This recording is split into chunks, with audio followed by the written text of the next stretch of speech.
An elderly homeless veteran stood silently beside a car leaking gasoline. He warned the woman, "Don't drive too far. It's not safe." She ignored him.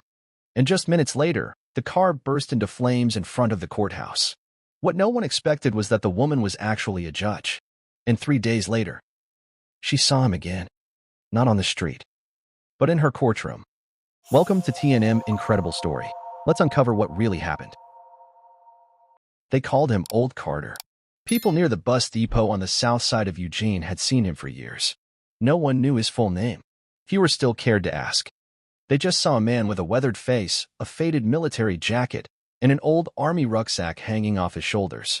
He didn't hold out his hand, didn't block doorways, didn't ask for change.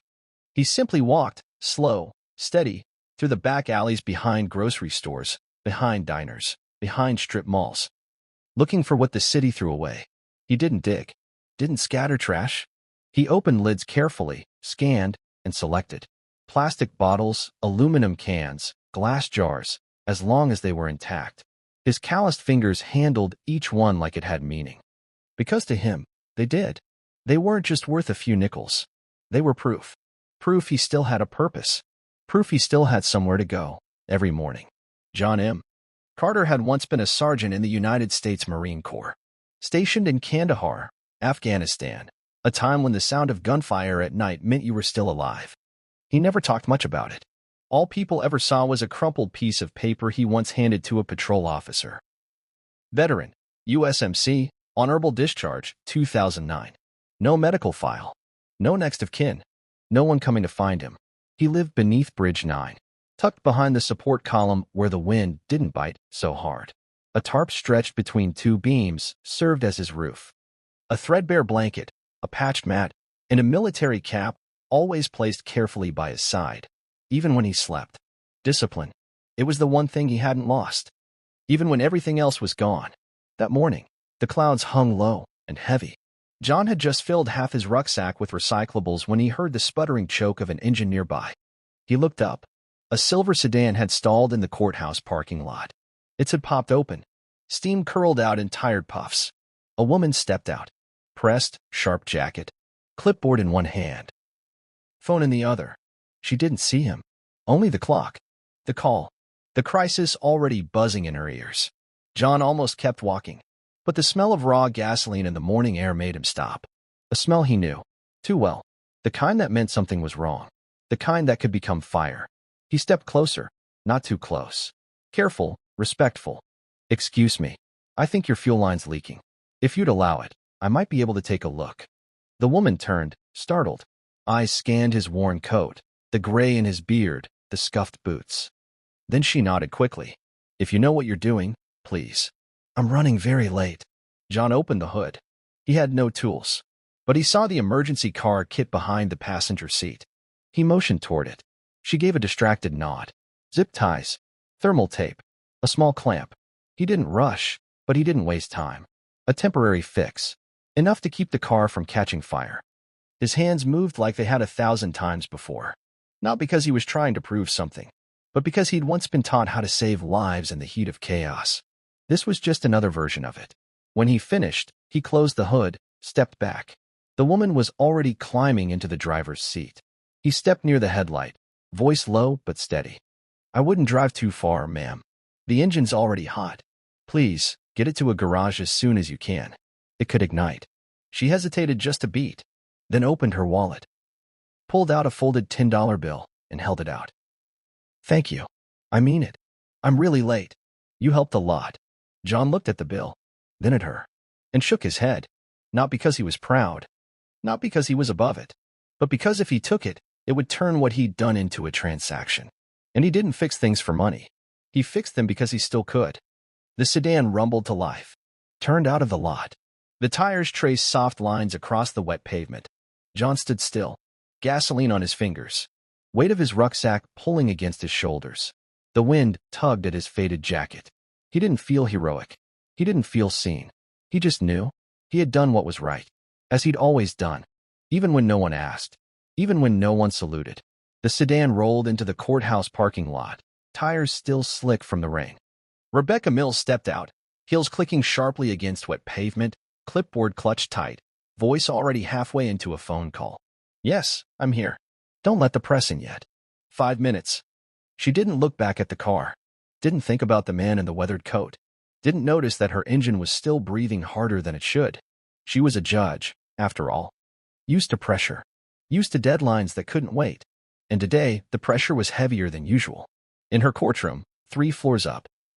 A custody case had set the city on fire. A 5-year-old boy found sleeping in a gas station bathroom. No guardians. No ID. No answers. The press had already called it a failure of the system. And she was the face of that system. She didn't have time to listen to a homeless man with oil on his hands. Didn't have time to consider that sometimes the most urgent warnings don't come from people in suits. She was halfway to the entrance when it happened. A snap. A quick, dry pop. Like a knuckle cracking too loud. Then came the smoke, thin at first, then black, rising quickly from beneath the sedan's hood. Someone shouted. A security officer rushed forward, hand-waving frantically. Ma'am, your car. Step back. Rebecca turned and froze. Flames flickered under the hood, licking through the grill like a tongue tasting danger. The car hissed. Then coughed out more smoke, now dark and angry. Within 30 seconds, 2 firefighters, already stationed nearby for a scheduled drill, pulled up in a red unit. They moved quickly. With practiced precision. Extinguishers hissed. Hoses unwound. The fire didn't explode, but it was close. Too close. One firefighter pried open the hood. The engine bay was scorched, but contained. He glanced at the tape and clamp holding a section of hose in place. Then looked up. Someone worked on this. Recently. Zip tie, thermal wrap. Whoever did this probably saved your life. Rebecca's lips parted, but no words came. He added, quieter now. If this hadn't held, you'd have lost more than a car. The wind shifted. Smoke thinned. But in her chest, something tightened. Not because of the fire. Not because of the press conference she was about to miss.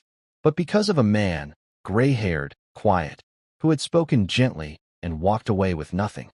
Because she'd looked at him and not really seen him. Because she had dismissed his voice, like so many others probably had. She replayed his words in her mind. I wouldn't drive too far. Ma'am, please, get it to a garage. The same tone her father once used when teaching her how to ride a bike. The same tone her husband used before going off to Iraq and never coming home. A tone that didn't ask for thanks. Only that you listened. That night, she didn't sleep. Not because of the fire. But because for the first time in years, she felt like she'd misjudged someone in a way that mattered. 3 days passed. 3 ordinary mornings in a courthouse packed with minor disputes. Probation hearings and procedural noise. But in the quiet corners of Judge Rebecca Mills' mind, a face lingered. A voice that hadn't asked for thanks. A man who'd offered her a warning and walked away without needing to be remembered. And she hadn't even asked his name. That feeling, heavier than responsibility, had settled into her like a stone at the bottom of a glass. Not guilt exactly. Something deeper. Regret, maybe. Regret for not stopping long enough to see someone clearly. Wednesday morning, her docket was full. Another municipal case. Another minor violation. Another file handed to her by a clerk without a second thought. She flipped it open, bored. Next case, City of Eugene versus John M. Carter. Charge, violation of Eugene Municipal Code 4. 815, unauthorized camping on public property. Defendant, John M. Carter. Age, 67. Address, none. Noted to be residing beneath Bridge 9, near 6th Avenue underpass. Her breath caught. Her hands froze. She looked up, and there he was. Faded military jacket. Frayed army rucksack. The same weathered face, quiet and still. The man who'd stood beside her car. Hands smelling of gasoline. Eyes steady, asking for nothing but to do the right thing. She lowered her pen. Her voice softened. John stood at the defendant's podium. Straight-backed. No lawyer. No plea. Just a man, used to carrying his own burdens. Rebecca leaned forward slightly. Mr. Carter. Have you ever stood in this courtroom before? He shook his head. No, ma'am. Never had to. I try not to be seen. The room stilled. No one understood what was unfolding, except her. Do you have anything to say about why you were found sleeping under Bridge 9? His voice was low, even. I don't have a home. I don't expect anyone to fix that. I pick up bottles. I keep to myself. That bridge keeps the rain off my back. He paused. I wasn't trying to break the law, Your Honor. I was just trying not to be a problem. Those words pierced deeper than any argument she'd heard in years. Not to be a problem. How many people live their whole lives like that? How many gave without credit, sacrificed without being named, and disappeared in silence? She steadied her breath. The courtroom, polished, cold, built for rules and consequences, suddenly felt too small for what this moment held. She thought of her son, long gone, of her husband, lost in Fallujah, of all the quiet, decent people who never stood behind microphones or made headlines, only stood where it mattered. She cleared her throat. Case dismissed. Charges dropped. And Mr. Carter, I owe you more than an apology. He blinked, didn't speak. She continued, slower now, her voice tight in her chest. 3 days ago, you prevented something I might not have survived. You asked for nothing. Today, I'd like to offer something in return. He didn't nod, didn't reach forward, just stood there, listening. Rebecca reached beneath the bench, unfolded a letter bearing her seal. A formal referral to a veteran reintegration program, not a shelter, a place with a bed, a door that locks from the inside, and a key that belongs only to him. If you choose to accept it, she said, they'll help. No questions, just a little dignity, you more than deserve. John looked down at the letter, then at her. He didn't say a word. He just nodded, quiet, but firm, as if the smallest gesture could carry the greatest weight. No one in the courtroom clapped. No one cheered. But something had shifted. For the first time, John M. Carter wasn't seen as a homeless man. He was seen as a man who once saved lives and had just saved his own. The gavel didn't fall. There was no need. The judgment had already been handed down. Not in ink, not in statute, but in the way an entire room had stopped breathing for one quiet man. John Carter turned to leave the defendant's podium.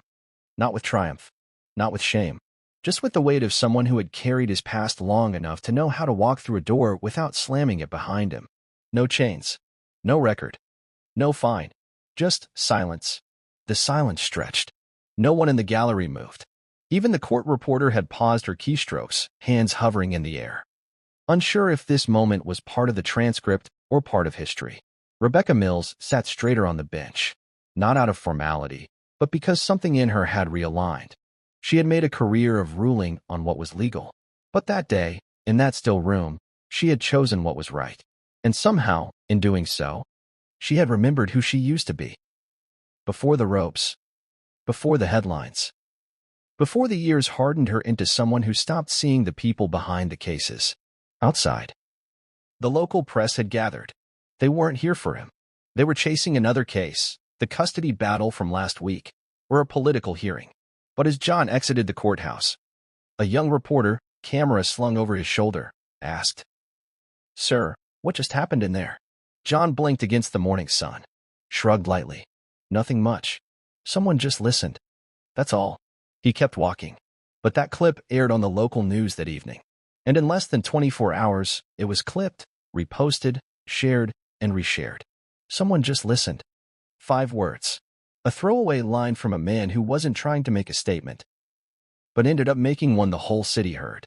And in homes across the state, in veterans' shelters and retirement communities, in living rooms and small-town diners, people leaned in a little closer to the screen. Some whispered, "I know someone like that." Others said nothing, but remembered a name they hadn't spoken in years. At the city courthouse, Judge Mills received an unusual volume of letters that week. Most weren't about pending cases. They were stories. Stories from former Marines, widows of veterans, social workers who had tried and failed to get someone off the streets, children who said, "My dad looked like that." And in the middle of them all was a note, written in careful block letters. No return address. It read, "Thank you for not just seeing him. Thank you for remembering." No one quite remembered what cases were heard after John Carter's that morning. The docket continued. People came and went. Fines were issued. Papers signed. But something in that courtroom had changed. Like a door had opened. Not to let someone out, but to let something human back in. There was no verdict, no written decree, but something had been decided, not by law, but by the quiet weight of truth finally acknowledged. John Carter didn't ask for help, but it came. Not as a handout, not as pity, but as recognition. A local veterans advocate, a woman named Denise, who had watched the courtroom clip online, found him that weekend near Bridge 9. She didn't bring a clipboard. She didn't ask him to fill out forms. She just sat beside him on the concrete ledge and said, "We've been looking for you. We didn't know your name. Now we do." John didn't answer right away.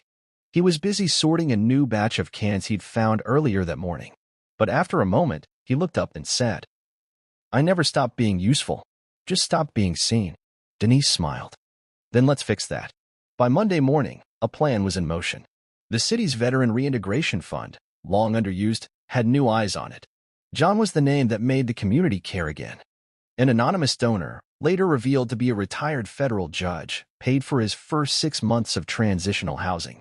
A mechanic school in Portland reached out, offering a seat in their mentorship program, not as a student, but as a teacher. They didn't want him because of what he lacked. They wanted him because of what he remembered. Rebecca Mills was invited to the city hall the following Friday. She thought it was for a standard legal forum. Instead, she was greeted by the mayor. And by John, standing straighter than she'd ever seen him, clean-shaven, wearing the same faded military jacket, but pressed, buttoned to the top. Shoes still old, but polished. He walked toward her with a folded piece of paper in hand. His discharge papers. "I thought you might want to see the rest of the story," he said quietly. Rebecca took the paper. Her hands trembled slightly, not out of weakness, but because she understood what it meant for a man like him to offer something like that. Later that day, the mayor held a press conference. Not for politics, but for a principle. He told the story of the man who repaired a car with borrowed tools, saved a life without needing a thank you, and walked back into invisibility until someone cared enough to look again. The press called it the story that fixed a system. But to John, it wasn't about systems or headlines. "It's not about fixing everything," he told a young journalist afterward. "It's about not letting it all rust." That week, 3 other veterans came forward. 2 accepted help. One simply said, "It's enough to know someone's watching now." And for the first time in over a decade, John Carter had a key in his pocket. It didn't open anything fancy, just a door, a light switch, a bathroom with warm water. But more importantly, it opened something in him he'd long closed off. The belief that he still belonged. The classroom smelled faintly of oil, dust, and chalk. A familiar scent that, to John Carter, smelled like purpose. He stood at the front of a small garage turn workshop, wearing a gray coverall over his usual military jacket. It didn't quite fit. It was loaned to him by the program. But he wore it the way he wore everything else in life, with quiet ownership. 8 young men, all barely out of high school, sat around him in folding chairs. Some wore ball caps, some looked half asleep. None of them knew, not yet, who this man really was. John didn't raise his voice, didn't introduce himself with titles or war stories. He simply pointed to a rusted-out engine block in the center of the room and said, "This thing's seen better days. So have I. But we're both still useful." A few smirks, then silence, then something rare, attention. He showed them how to strip a cylinder, how to check pressure by touch. Not from a manual, from memory. Hands moving with the same steadiness he once used to calm a frightened private on his first patrol. And slowly, they leaned forward. They listened. Because young people can tell when someone is speaking from the middle of their chest, not just the front of a book. After class, a tall boy, awkward, hesitant, approached John. He held a broken carburetor in both hands like it was something sacred. "Sir, were you really, homeless before this?" John looked at the boy, then at the carburetor, then said softly, "I didn't have a roof, but I never lost my values. That's the part that kept me standing." The boy nodded, eyes wide. "So, you fixed engines and lives?" John smiled. "No, I just fixed what I could reach." Back at his apartment, small, 1 bedroom, quiet. John now had a drawer with socks that matched, a stove that clicked when lit, a chair near the window where morning light spilled like gold on tired hands. But most importantly, he had a door that opened in and closed safely behind him. And sometimes, in the early morning hours before the city stirred, he still took long walks, still passed by Bridge 9, still picked up a few bottles, not because he needed to, but because it reminded him of where he'd come from and who he had never stopped being. In one of the final interviews he gave, a journalist asked, "What would you say to others like you, Mr. Carter?" He paused, then said, "You're not broken. You're just waiting for someone to tighten the right bolt. Maybe that someone is you." It began with smoke, a flicker beneath a silver hood, an overlooked warning, a voice that could have been dismissed and nearly was. It could have ended in fire, but instead, it lit something else. It reignited a man's worth and reminded a woman that justice isn't always found in law books. Sometimes, it waits in the eyes of those we forgot to see. Months passed. The story faded from headlines. The courtroom returned to its rhythm. Bridge 9 was no longer home to anyone. But the impact rippled quietly, like a stone tossed into deep, still water. Rebecca Mills continued her work on the bench. But those who knew her well noticed something had shifted. She asked different questions now, listened longer. And when she looked at those who came before her, she no longer saw cases, she saw lives. John Carter became something of a legend, though he never tried to be. At the vocational center, they simply called him Mr. C. To the Veterans Network, he was a quiet advocate, showing up at resource tables, handing out pamphlets, nodding with the knowing gaze of someone who didn't need to speak to be believed. To himself, he was just a man who got another chance and used it. One autumn morning, he stood outside the very courthouse where it had all changed. He wore the same jacket, still faded, still proud. He waited quietly, not for recognition, but for something more personal. Rebecca emerged, briefcase in hand, surprised to see him. "I thought you'd be teaching today," she said with a smile. He nodded. "I am. Just needed to be here today." She tilted her head. "Why?" John looked up at the flag hanging above the steps, fluttering lightly in the Oregon wind. "Because a year ago today, I thought I was invisible, and this place proved I wasn't." She looked at him, eyes softer now. "You changed more than you realized, John." He smiled gently. "So did you." That evening, at the city's annual Veterans Day Memorial, John was called last in the Roll of Honor. Not for valor in combat, not for medals, but because of what he did when no one was watching. As he stood before the crowd, back straight, cap in hand, a young girl read a citation. For reminding this city that dignity doesn't wear a uniform. It lives in the choices we make when no one expects us to. The audience stood, not in applause, but in silence. A silence earned, a silence felt. Because in the end, it wasn't just a fire that was prevented that day. It was the slow burning away of shame, neglect, and forgetting. And what rose from those ashes were two lives, reclaimed, respected, and finally, whole again.